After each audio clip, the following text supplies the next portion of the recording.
Hello and welcome to Higher Voltage. What you are about to hear is a recording of a live discussion that took place as part of the Spring Professional Development Series for the College and University Public Relations and Associated Professionals, better known as CUPRAP. After this, everything you're going to hear is the first live episode of Higher Voltage. Enjoy. Hello all and welcome to Higher Voltage. Our podcast explores the ins and outs of higher education marketing and touches on all aspects of the business of higher education. My name is Heather Dotchell.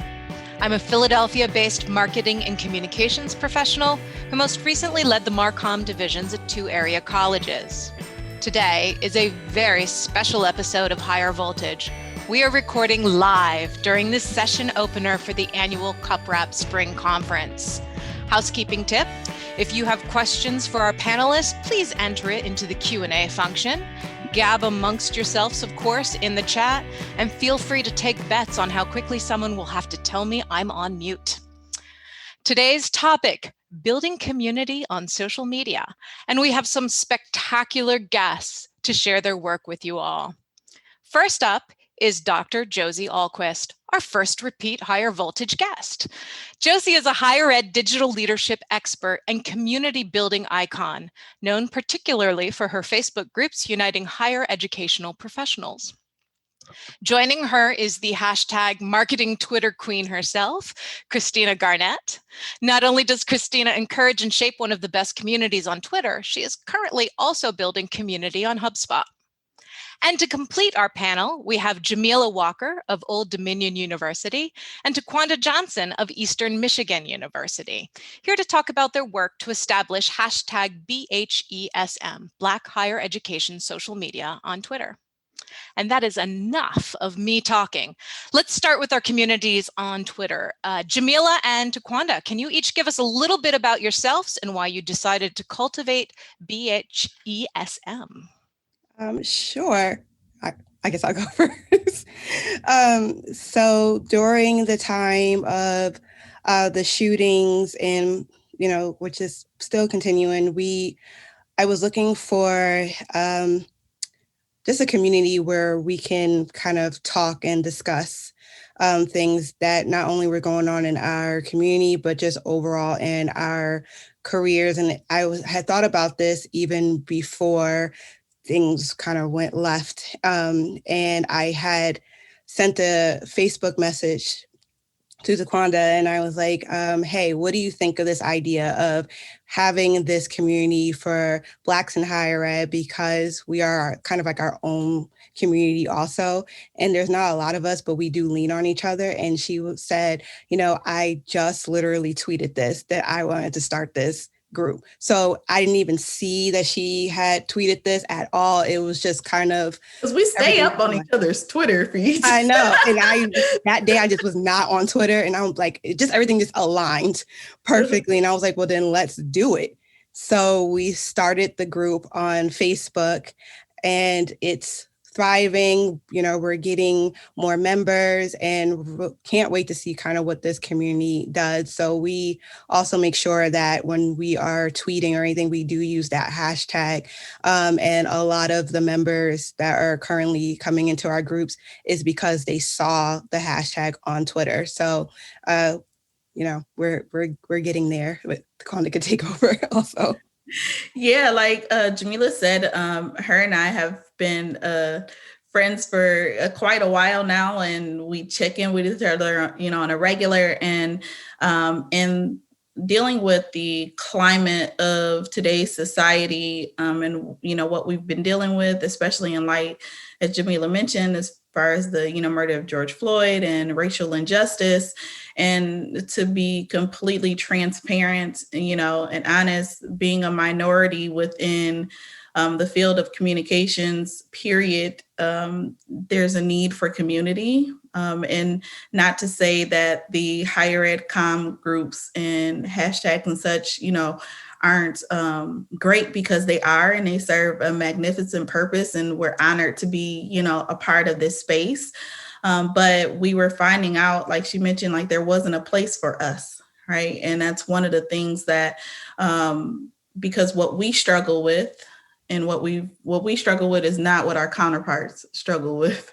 And a lot of times we don't feel safe in spaces in order to properly say like, hey, this is what I'm dealing with. And that's kind of where we were dealing with that. Like we had to craft messaging that we honestly had to put on our, as I say, put on the PR hat and, let Taquanda be off on the side because I need to think and talk as, my institution, but I can't scream because I'm sitting here crying because I'm going through right now, emotionally and things like that. So we were able to have candid conversations, not just using the hashtag, but also having our safe space on, Facebook, where people can say like, hey, I done had a rough day and this is what's going on. And I don't think my leadership understands, or whatever the case may be, or how would you handle this type of situation? Right. Not saying that we can't, share that within other higher ed groups, but it just hit a little differently, as we said, like it just hits differently when you can have a safe space with people who are dealing with the same exact thing you are dealing with. Right. And especially when seeing comments and racial slurs, that's something that I don't think people oftentimes realize, that even though we do social media, we're also humans. We're also dealing with the same emotions, especially as a Black woman, African American, and, and being in this profession, it was hard during that time, especially with the George Floyd. That just kind of put the nail in the coffin, literally. And just even dealing with that. So just even having that space to kind of like talk about our feelings and emotions, where we may not feel comfortable talking about that with our counterparts, at least we have each other to, talk about that. And when it came to the hashtag, another thing I want to bring up too is that, like Jamila mentioned, is that there's individuals who honestly didn't know that the space existed, and the hashtag allows for, them to be able to say like, oh man, this is cool because now there's a space, specifically for us. And it brings light because sometimes, we're in the shadow, we're looked at as like, oh, this is the profession, and this is what we, of course, this is what we do as far as higher ed comm, but realizing that there's other folks that look like me, as Jamila knows, I says being the chick behind all the accounts, like there's somebody that looks like me that's behind these accounts, dealing with other issues that we deal with as far as, communications and higher ed is concerned. So that's how the hashtag started, and that's how we've been moving since. And honestly, it's been a blessing. You're muted. Who had approximately 8 to 10 minutes for the bet? Christina, your call for marketers on Twitter with fewer than 1,000 followers to respond to you, and then you would retweet them to your larger audience, really reverberated throughout the community. It's actually been months, I think, at this point, and I still see that coming through daily. You get people responding to that thread that you retweet. Clearly, community building is an integral part of you, the you yourself, you. Please introduce yourself to our listeners and share with them what prompted you to consciously work at amplifying fellow marketers on Twitter. Absolutely. Thank you so much for having me. My name is Christina Garnett. I live on Twitter rent-free. Basically, if you follow me, you know that's true. I don't sleep. I just tweet.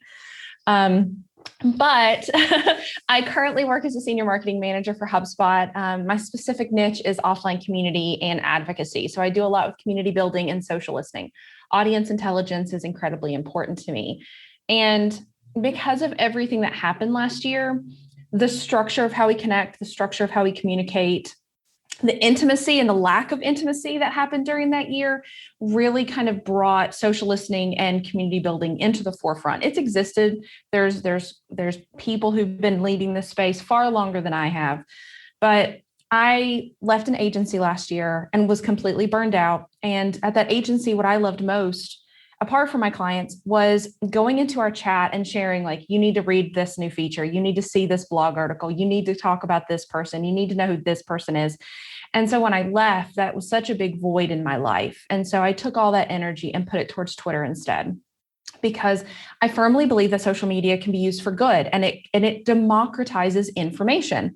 And so we've all been in a situation where we've been to a conference and we've seen the same person stand up on the stage. You know, they're getting like $10,000 to $30,000 a spot. They're going to try to pitch a book to you, and you're going to learn nothing, like nothing.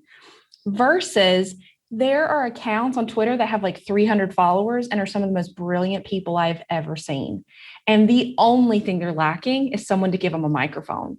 And so over the course of that, I started really kind of, I'm not the type of person to be like, that person's bad, you shouldn't listen to them. I would much rather amplify the good I see instead. And so I'm not going to amplify the bad. I'm going to purposefully make sure that the people who are doing good work get that microphone. And they don't have to work at a Fortune 500 company to be amazing at what they do. They don't have to work for the Nikes and the Googles of the world to create impact. They don't have to be verified to create impact. And so I slowly started amplifying others, really kind of sharing that messaging. And by that time, my amplification curated my own feed. So now these people who had smaller accounts that I've been amplifying, now they're in my feed. And so my feed last year, there was so much negativity, there was so much violence, there was so much hatefulness. But over the course of those months, I had turned my feed into my friends. So when I opened my Twitter that morning, it was just like the most beautiful marketing people who didn't want to tell me like how bad something was. They collectively were making our industry better, tweet by tweet, character by character. And so I opened a social media channel, Seeing Friends, which, as we all know, if you live on social, that's very rare. It's a very toxic place. And so I tweeted that, not expecting it to go viral, not expecting it to have the impact it had. What I expected was, I really want to share this. If more people had that same kind of experience when they opened an app for a social media channel, the user experience would be completely transformed.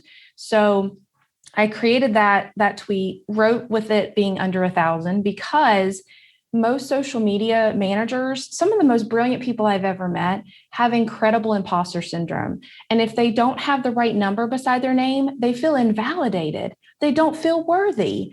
And so those people, they needed an invitation. It had nothing to do with their worth, but they needed to be reminded that number means nothing.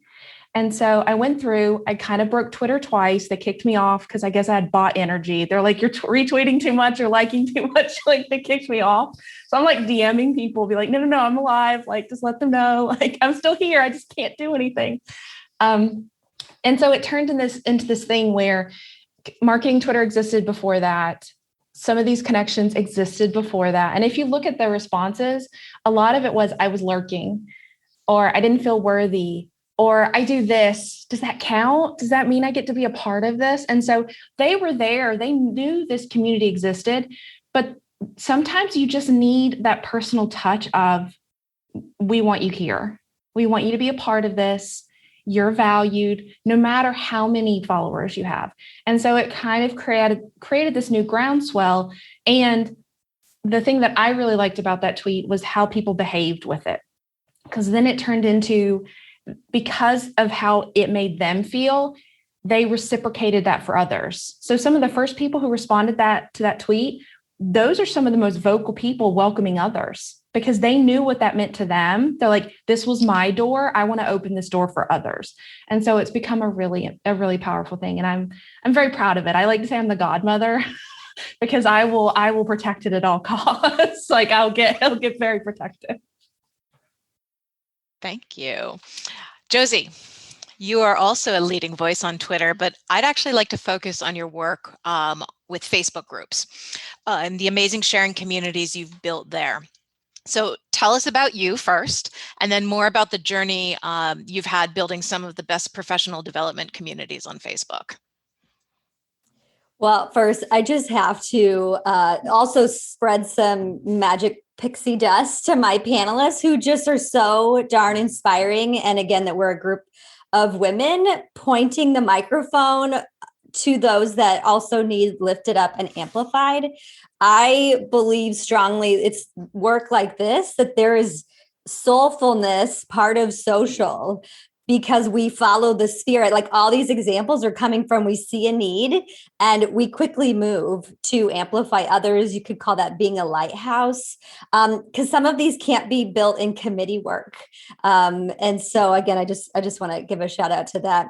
So my name is Josie Alquist. I'm based in Los Angeles, and I started in student affairs. I absolutely love college. And quickly though, in marketing, I found, and still today, unfortunately, we are some of the, we get in trouble often for promoting too much, maybe using lots of flyers and not seeing those possibilities to use a platform like Twitter or Instagram for community building. And when I started to get my doctorate, that's where my research took off around 2015 to start to amplify the work of colleges, presidents, and students that were doing work like that. So today I'm a consultant and speaker, and I birthed a book baby. I don't know what it is, but it's out there in the world. It's on the bookshelf out there. And I won't sell it to you, I promise. But I'm just so glad it is out there in the world. And it's talking about how leaders need to position themselves, not just to put out their platforms and speak all their truths, but we really do need to bring others and build communities into the fold. I grew up in a really, really small town, like real small. Anyone on my block, like if I needed anything, they would still be there for me in a heartbeat. And actually, I just stumbled into my hometown's Facebook group, which small town Facebook groups are fascinating. Like someone posted, hey, my Amazon package didn't come. Did anyone receive it? And it got replied to immediately, like, yes, Jessica, I have your package. Come on over and let's have coffee. So I have community and knowing your neighbor kind of in my DNA.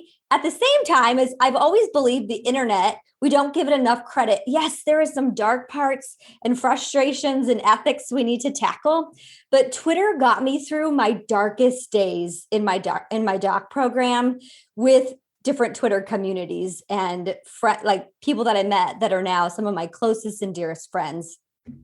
So when it comes to Facebook groups, which again, we know are not perfect, and I put on my cap of educator, my mom's a kindergarten teacher, which also explains a lot about me, is I want to almost infuse curriculum into the ways that we create some of these digital communities, not all of them. So there is purpose because there's a lot of them. You know, there's some Facebook groups or Slack channels where it's very busy. It's a lot of problem solving, maybe some frustrations, some celebrations. And so the one community I think Heather's talking about is the Higher Ed Digital Community Builders Facebook group, which I started just a week when we went into lockdown, at least here in Los Angeles. And eventually I brought on a crew to help me, and we produce panels every other week or so on timely topics, especially for community builders in higher ed, whether if that's about Reddit or how to bring student leaders into the fold as social media managers. And again, just having a space. So I kind of remix the idea of strategy into curriculum when you think about professional development. And again, I don't think your community needs to be everything for everyone. If you were to go to that space, it's actually not as active and interactive versus, let's say, higher ed social, which is almost too busy for me sometimes. And I get out of there super quick because I'm like, I don't know where to start. So thinking even about the emotion, the tone, and the timing of your communities is also another strategy for you to think about. My business coach, because I am a business, I have claimed this for myself because I am independent. She says I need to stop making digital communities, which at first really hurt, but it just comes like I see something and I want to bring people together around it. My latest is a Peloton Facebook group for higher ed writers. We accept non-people in higher ed too. It's honestly my favorite Facebook group now because I have my Century ride coming up. If anybody wants to ride tomorrow at 4:30, and that's what these groups are for, just all kinds of different intersections to bring us together in different ways. So you Peloton people, y'all are a cult. We're just excited. So one of the things that you just mentioned, Josie, was that Twitter got you kind of through the darkest days of going through your doctoral work. And the title of this panel connects community building to finding inspiration and avoiding burnout, which is something I think all of us need in general, but particularly over the past year or so, as we've faced insurmountable, or maybe surmountable, but challenges that have a whole bunch of cliched terms associated with them that we're going to avoid saying at the moment. So do you all have either personal examples or anonymous accounting of somebody else's experience that you're aware of how your communities fostered one or the other that you can share? I can speak to one. When I left my agency, I wrote a piece about social media managers surviving 2020. And for me, it poured out of me because, and I think anyone that's written, the more intimate something is, the more powerful and painful it is. You don't write it, your finger, like it falls out of you. And so I submitted it just thinking it was going to be, I'm just going to put this out in the universe. No one's probably going to read it, but it was healing for me. It was a very selfish act. I needed to take this tumor out of me, put it somewhere else so it was no longer mine. And the social media community has, especially on Twitter, has been incredibly powerful over the past year.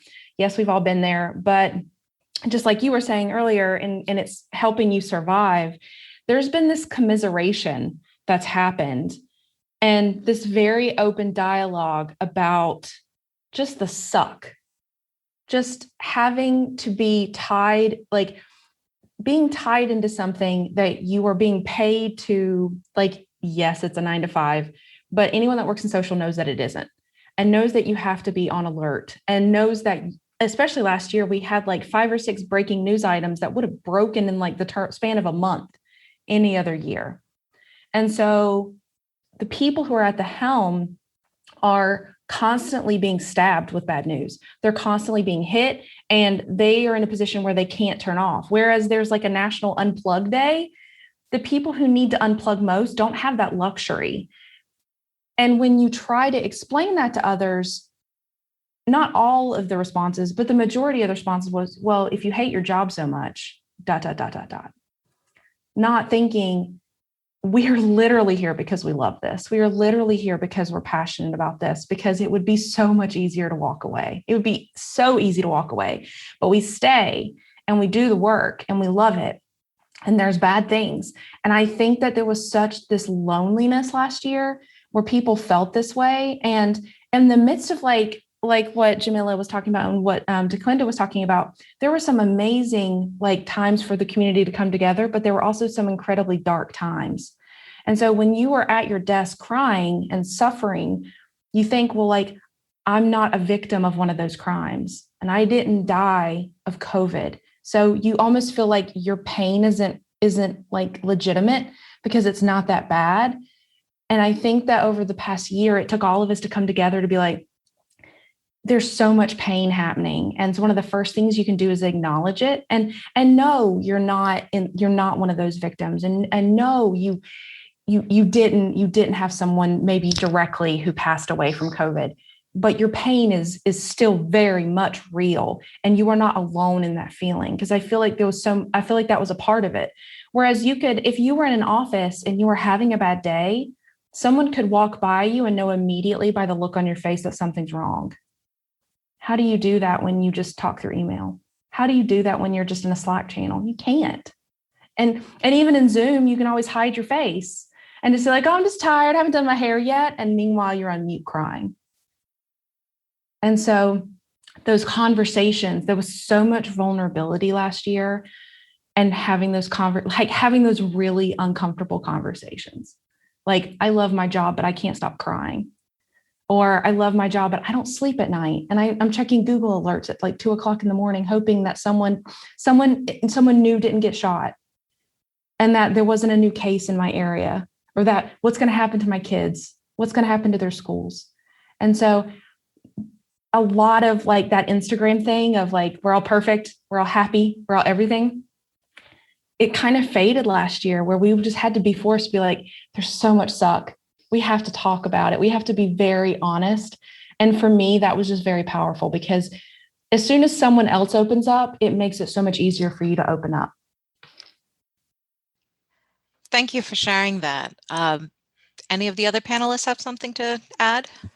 I think on that vulnerability piece, as community builders, it's that willingness to even give a little of that insight into you that, sets the table or the picnic basket or whatever that is. So then others might not speak up right away, but then they feel like there's a resource here. There's a space, because you'll quickly find, like Christina shared, a lot of others saying, oh, me too, or I feel validated.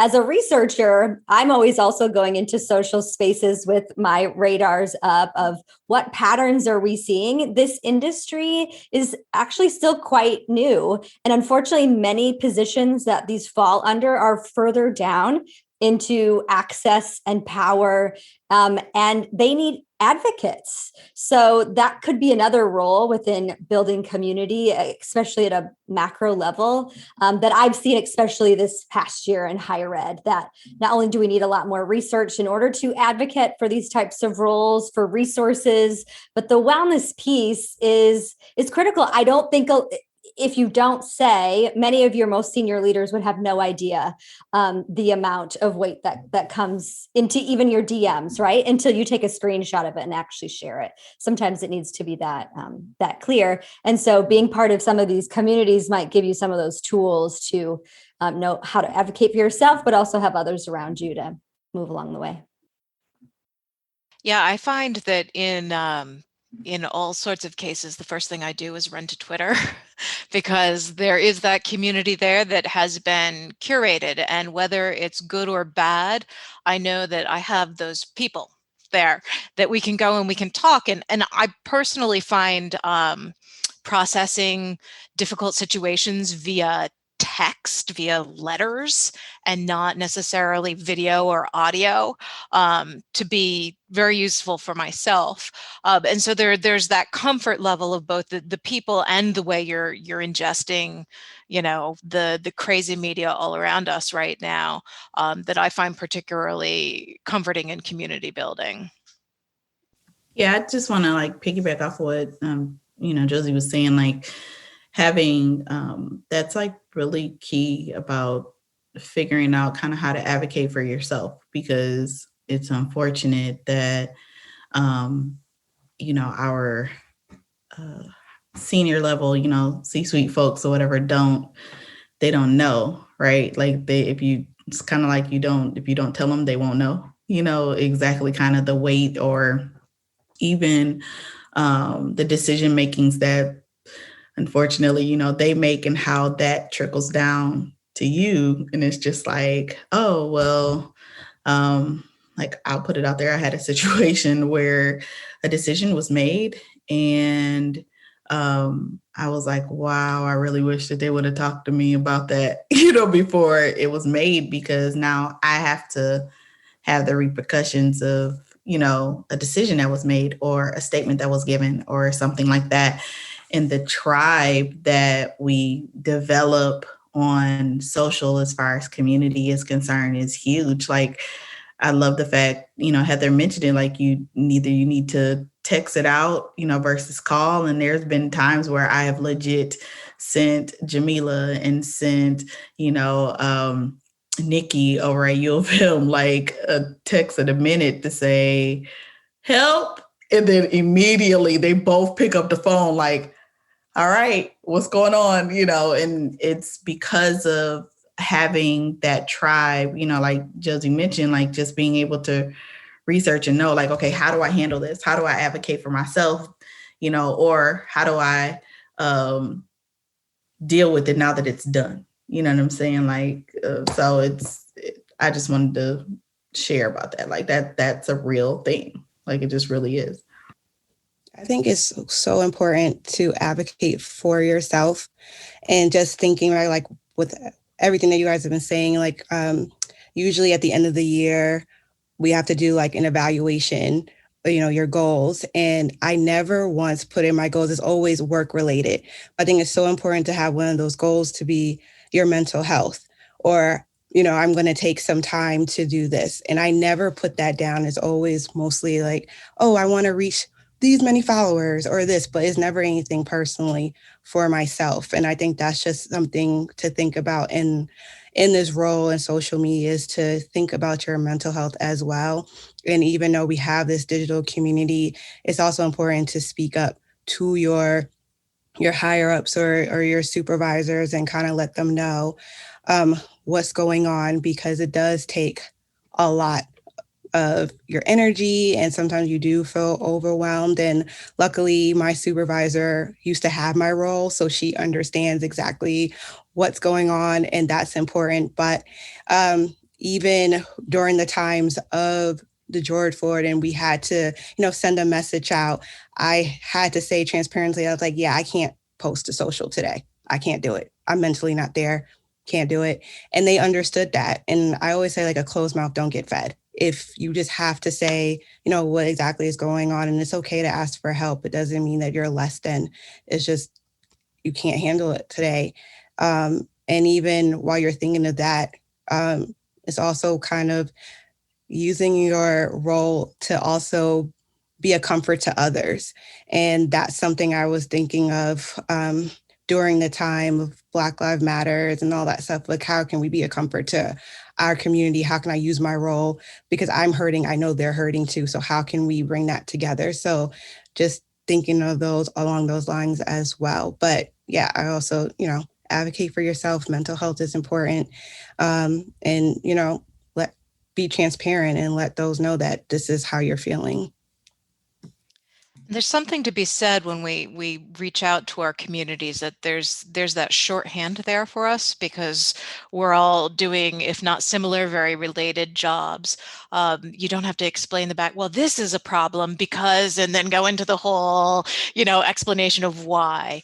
Our communities know when you say, so I got a flyer, like, that's enough said for us right now.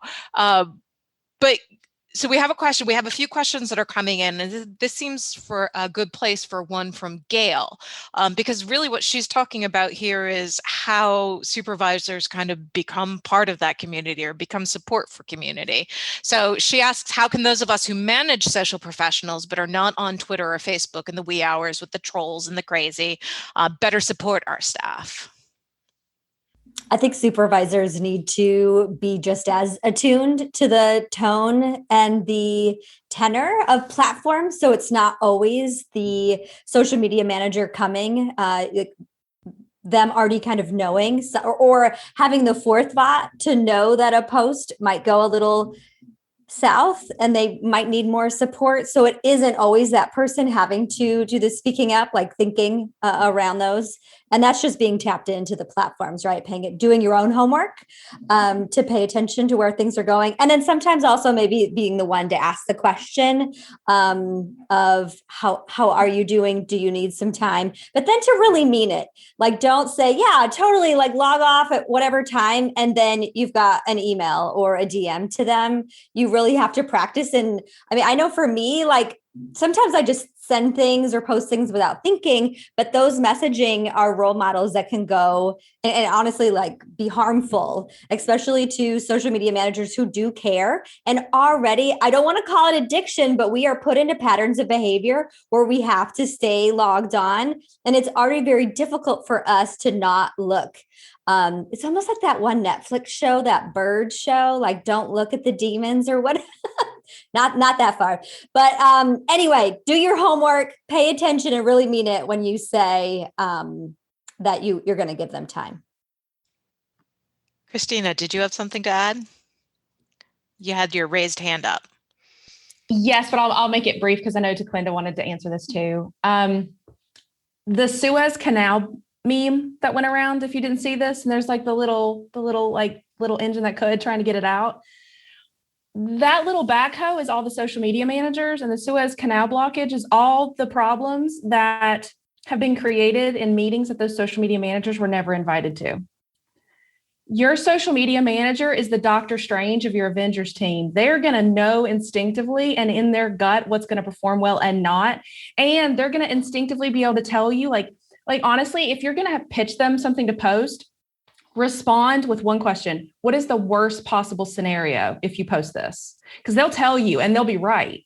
And so they know those channels back and forth. They know the people who are going to yell at them the first. They know which one's going to love it the most. They know they live in those ecosystems. And that's the thing, like these social media channels are filled with humans. These are ecosystems. So you need to know the channels, but you need to trust those people who are going to be fixing that problem. So if you have any doubts, invite them to those meetings where those conversations or decisions are being made, because they will be the first person to be like, this is a great idea in theory, but when I press this button, all hell's going to break loose. And they'll be right. Like, treat them like Dr. Strange. They know. And that's it. Listen, if you're watching this, and I know some people are listening, I really wish that you could have saw my gestures when Christina was going in, because that right there is a huge way that you guys can help us. By all means, even if you feel like, hey, this isn't, I don't think this is social related. And I think that's another question that goes in the minds of those who don't do social. You think like, oh, well, it isn't social related.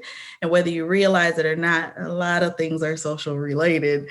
And I would rather sit in the meeting versus not be invited to the table in the first place. So invite us to the table, please. And thank you. We would love to be brought. Another thing is again, like Christina said, trust us to do our job. Like I always, and Jamila knows this, I'm really big. I believe that people are called to operate in the area that they're called to operate in.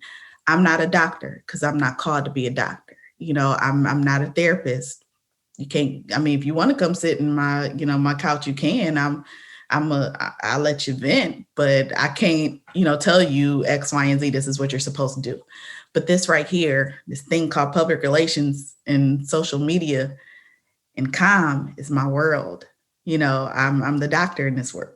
So allow for us to be able to freely share and be able to freely say like, hey, like Christina mentioned, like, I think this, this does look good. However, have we thought about X, Y, and Z, or what may happen, or, even not so much what may happen, but possibly areas that may have slipped through the cracks, right? Like we should do A before C, but you're going to start at C, but you forgot about A and B. But let me bring A and B to the conversation. So I think that would help us out, tremendously, because then we won't have to fix it afterwards. So, sorry. This is so true. It's so true. I think it's just to piggyback what everyone was saying. Bring social media managers or social media specialists when it's happening, because there's so many times where the meeting has happened and then when things hit the fan, it's like, oh, can you post this to social fast? Or can you monitor this right? What am I monitoring? I have no idea what's going on. So just bringing them to the table first is so important. And then even asking, like Josie said, how can we help you? And I even hate this word, but I'm just going to use it already. Treat them as the experts that they are. And even if it's even like a training or a workshop for your team, having that social media person kind of explain and show what the day-to-day or what they are doing, so you get a better understanding of what's going on. Because prime example, our VP, real quick backstory, we had cut our wrestling team and that was just hell. That was just terrible. And I had no idea that was happening. So that was just another instance where I was not brought to the table. And next thing I know, social media is just going haywire about it. And then that community does not play. Sorry. No, that community does not play. Because that's one of the first things that I had to deal with at Eastern coming into the position. They cut our wrestling too. Oh yeah. They come for your gut and they don't care who you are. And so for anyone, school, university that's about to have your wrestling team cut, be prepared because they come in droves. And Inboxes later will help. oh, and they're still coming. We cut that a year ago, and they're still every other time. Like, I'm like, happy Friday. And they're like, well, what about wrestling? So, you just never know. But my VP, she had to post something on social, and it was about wrestling, and they came, and she was like, oh my gosh, I didn't know that this was going to get this kind of conversation. I'm like, well, welcome to my world, because if you discussed this, I would say that might not have been the best move, or let's kind of revamp this. So I just think making sure that the social media person that's on your team, have them as the leader, make them feel like they are the leader. And if you have any questions, just ask and be transparent, and let them do a training or workshop so you can see like exactly what goes on in our day to day. And also be open. Last thing, sorry, Heather, like be open if we tell or we say to you, I may not know, but let me get right back to you. Because I think that that's like really key, because of the simple fact that some managers do come to us, or, supervisors do come to us and expect an answer right then and there. But just like it takes you a while to answer a question, like it takes us a while too. So allow for us to nicely do our due diligence in that area in order to ensure that you have everything that you need on your end too. So I just want to change focus a little bit to talk about some of our professionals who are really new to this area. I mean, we all have enough experience here that we're all creating communities and participating in communities. But we do have a question. Joe Master asks, betting there are some folks joining us today who are new to higher ed and their roles. What advice do the panelists have for someone trying to network and build community during these mostly remote times? Yeah, so I'll kick it off. Like, one, lean in, lean all the way in. We have all been there. We have all been there. So whatever leaning in looks like for you, that might be, following a hashtag, that may be, joining a Facebook group. Like, don't just join the group and talk to folks. Like, you see the hashtag, tap into the conversation that's been going on, even if the conversation ended yesterday and it's still there, like still tap in, follow, introduce yourself. Just lean in as much as possible and realize like you are not alone, like Michael Jackson would say. Well, I would say welcome to the club, to higher ed. And also, again, some of these spaces can be intimidating, whether it's Twitter or a Facebook group. So some, like the Peloton example, I swear, again, I'm not hashtag ad. That's something I wanted and I saw a need. So I just did it. And even if it was going to be a group of 5 of us, that was going to be great. So you don't have to wait for a community to start. Some of my favorites, not necessarily that have been my own, but are this really small. So maybe that's going to be great for you, is you've just happened to see 4 other people that are brand new or different roles that you'd be interested, like, hey, do you want to create a group me? And now you have your people for when you can celebrate or when things are hitting the fan. So sometimes you have to do a little bit of like the ask out there. But like was also shared, sometimes you do just have to say hello. And that's what Christina's example was so great. It was such a simple way. If you have less than 1,000, say hello. That can again open up a lot of sparked opportunities. I also, as far as associations and other communities out there, I do think there needs to be a lot more mentorship programs. Some of these things do need to be formalized to create a stronger pipeline for those that, what are we looking at beyond social media or furthering the industry? And so that's my little pitch. Then beyond just kind of these open spaces, there is some program opportunities, I think, out there for mentorship. I agree. I think networking, whether that's using the hashtag or finding the Facebook groups, but even start one on your own campus. Maybe there are other social media administrators on your campus, and you guys can create, like I have on my campus, is Lunch and Learn. And we bring all the social media administrators on our campus, well, now virtually, and we just kind of have a discussion. We have guest speakers. So it's just kind of having that community. And it helps a lot because there are some that are just brand new to social media. And then there's those who are veterans in social media and can kind of just bounce ideas off each other. So even starting a space right where you are could help as well. I tend to compare community to gardening quite a lot.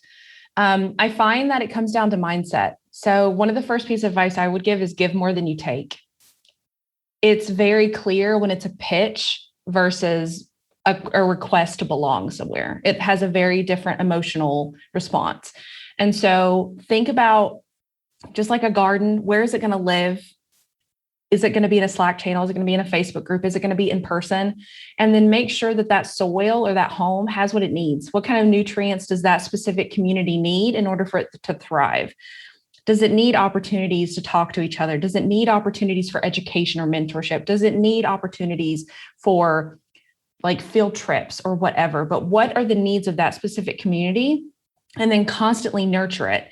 As community is blown up as this topic, in like 1 to 2 years, especially like 6 months after the world opens up, there's going to be a very interesting conversation in community, because the growth hackers in the community sector are going to be quiet finally, and they're going to move on to the next like hot topic, because they've realized that it didn't move as fast as they wanted.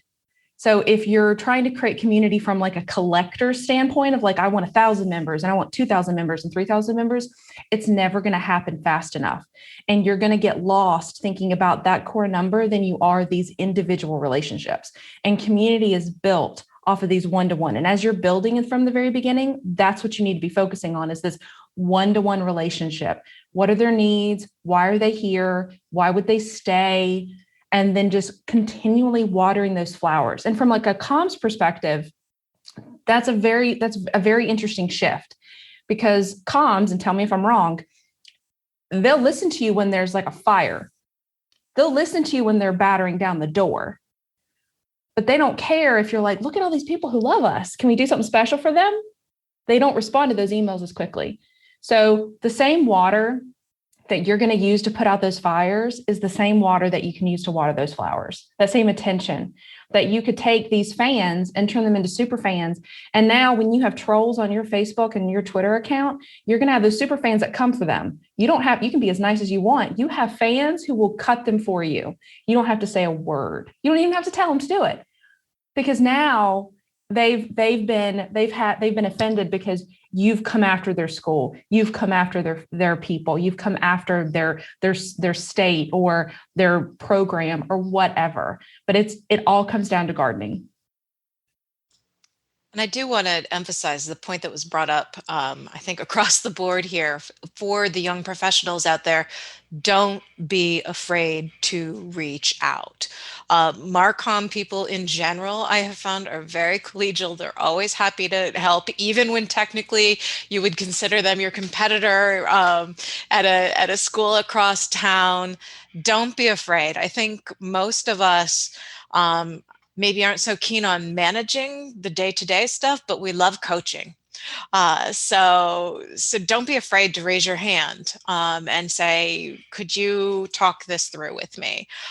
Because I've never met anybody in Marcom, especially in higher ed and especially in CUPRAP, who's not willing to say, absolutely.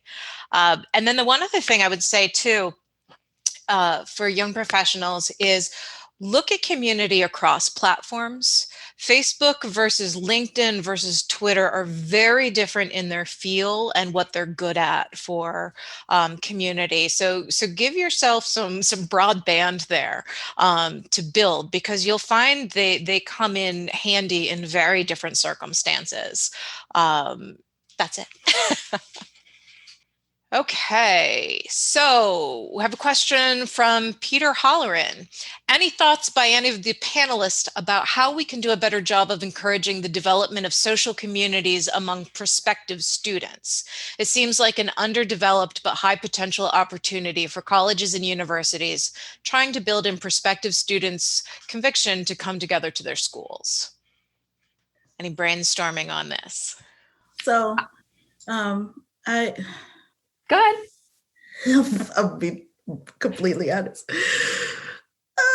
It's great, that we want to do that, but I would rather folks do it on their own versus asking one of us or asking your admissions team, or someone else to do that. One, it's a huge responsibility for the upkeep of that particular community.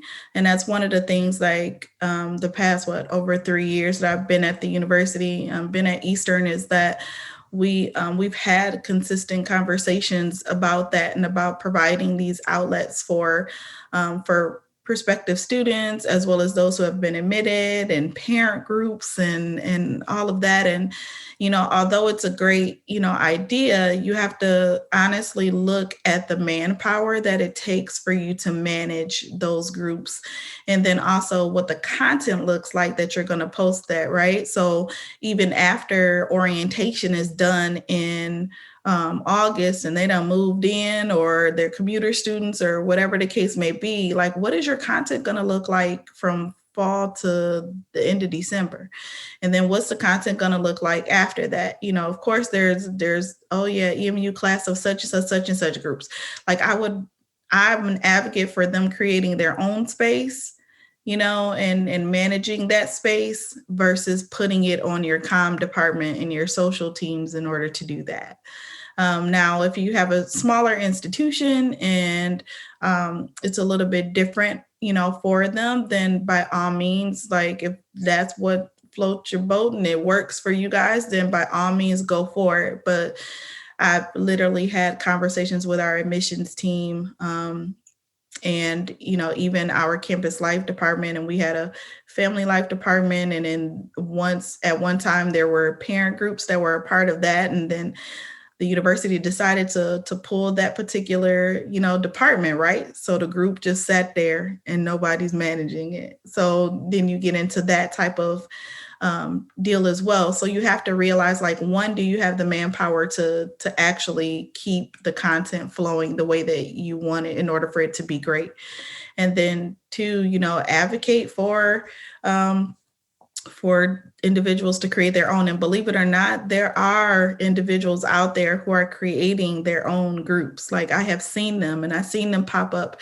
So if you want to do anything, like, tap into those groups and just, check in every once in a while and share information in those every once in a while, even if it's just a student staff member or something like that. But don't put on yourself more than what you can bear when it comes to building community.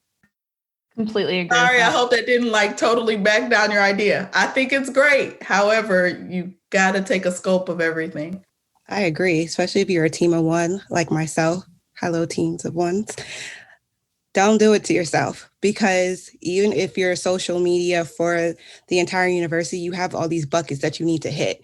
And so for me, it's military, it's alumni, it's everything. So you don't want to take on too much where you're overwhelmed. So if you have admissions, like our admissions has their own social media, happy to share what they post, happy to collaborate, but I'm not going to take on that whole project. But if you're looking to, promote more content for prospective students, then I suggest maybe working with students on campus and creating a student ambassador program.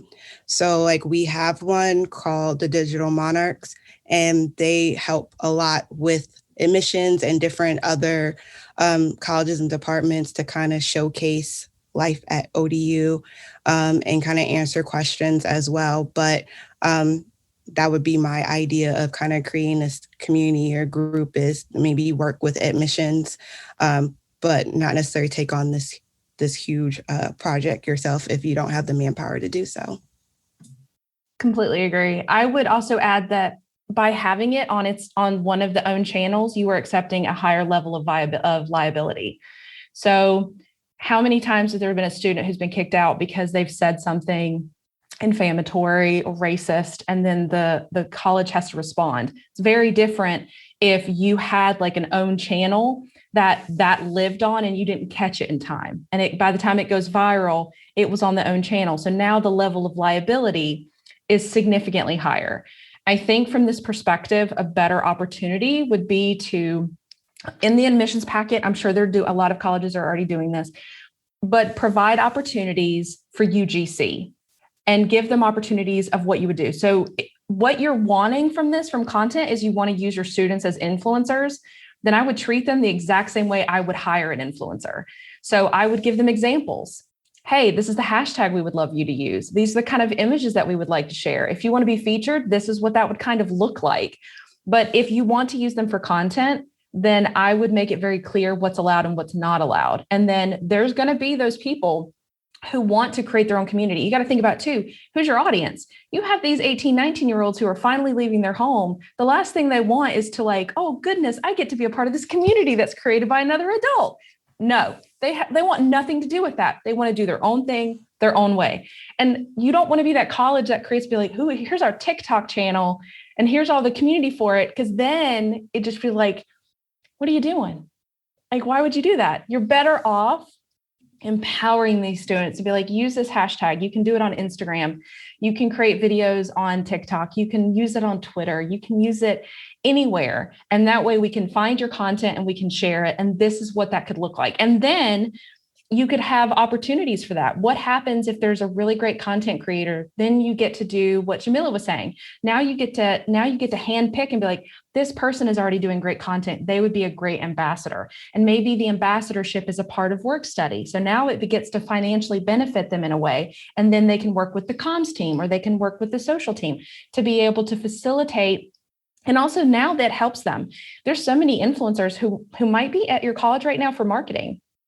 Why can't they start that be a part of like a work study program? So now they get to help the comms team. They get to be able to take pictures and be able to create UGC for your college. They get to be able to spread the word for what like a hashtag campaign would look like for a specific UGC. They encourage others to do it.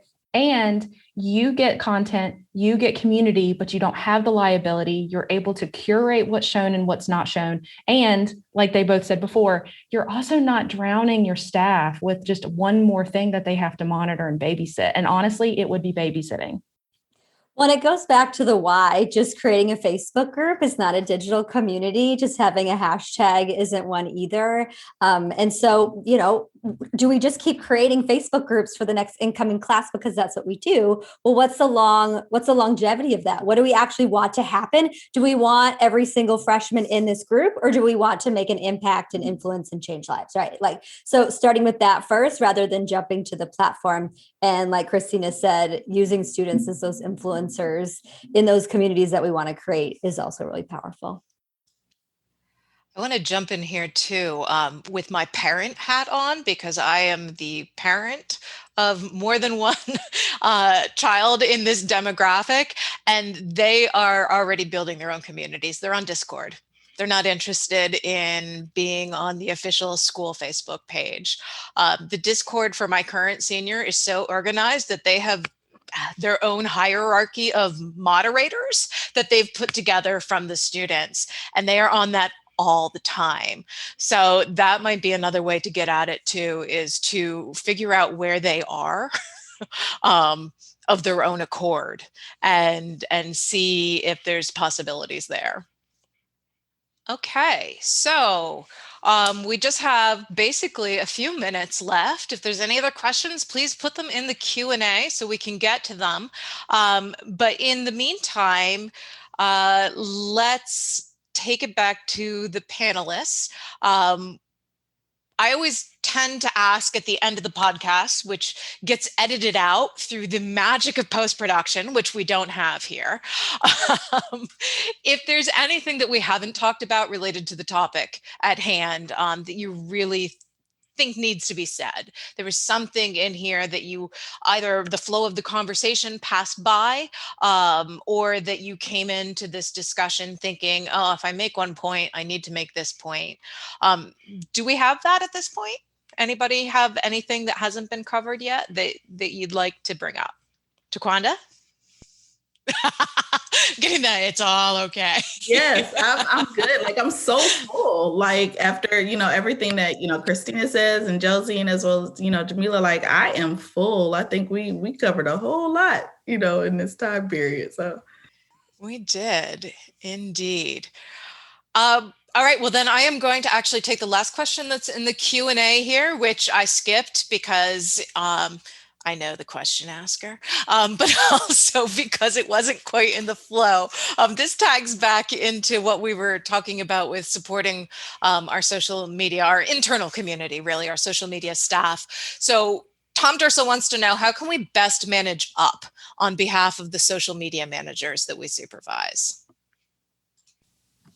I don't know if there's like a best answer for this for me. I think it was touched on before that you just have to ask and like, how is everything going? What do you need from me? How can I help you? And also, again, putting that trust in your social person, because you hired this person for a reason. There was a reason why. They're the reason why they're here. So let them do their job to do so. And kind of giving them that autonomy and trust and leadership to handle the social for your institution. I'm just trying to think. For me, I think my supervisor and my team overall does a great job in supporting me, and asking me if there's anything I need, and just kind of ready to put their hand in. But again, I think for me personally, it's a different situation because my supervisor was in my shoes. So she kind of already knows what I'm dealing with and maybe the challenges of it. But I think just really just honestly asking for me is the best thing. I like transparency and just honestly asking, is there anything that you need or resources or anything that will make your job easier? Put that in quotes for those who can't see. And how they can help. I would add to advocate for them outside of that department, because there's still, sadly, because it is young, there's this misconception of youth associated with social media. So basically, if you're young and just graduated from college and you have an iPhone, you can do social media. That is incorrect. Age doesn't dictate. Also, sometimes education doesn't dictate either, because there's so many people who've gravitated towards social and have a nonlinear path, but that doesn't make them any less a professional. So if you're talking about your marketing team and you're talking about your comms team, you need to be putting your social media manager in those same conversations and being held to the same level, because you'll see, and do this in your job descriptions too. So what you'll do is you'll in one side, you'll say, here, we need a social media manager. Oh, we can just grab someone from college. And then be like, well, what do you need them to do? I need them to be able to create a content calendar. I need them to be able to do copywriting. I need them to be able to do graphic design. I hope they know how to do Adobe Suite. I need them to be able to do videos. I need, like, you want a magician, but you want to pay for a juggler. Like, that doesn't make sense. So you need to, when you're hiring and when you're talking about your team, think about what you're asking them to do. Like, make a punch list of every single thing you would want them to do and every single tool you would ask them to be able to be proficient or even like an expert on. And then think about that, because a social media manager is a big hat hiding about 50 hats inside of it. And I don't think people who are not doing the job, like the people who are not doing the job, don't realize it. They think you're just pressing buttons. I live on Twitter all day, or I just live on Facebook all day. And there's so much more of it. So to manage up, be very clear about the people who are doing that. And also, I would love more conversations about hierarchies for social media managers. Where is there room for them to grow? And what does that look like? Because when you think about a social media person, maybe your first inclination is that this person just lives on social. But what I need you to see is that that person is highly adaptable. They're working in a high pressure situation at all times. They literally never know what's going to be in their inbox next, but they have to handle it all the same. They have to be able to read the room quicker than anybody else. They are the first person who can identify and prevent a crisis, but they're not treated that way. So You need to make sure you're taking care of them. You need to make sure that you're seeing them for the professionals they are. And you need to provide opportunities for them to grow and what that looks like. So if you're unsure of where would you put a social media manager next? Strategy. Because that's all they're doing.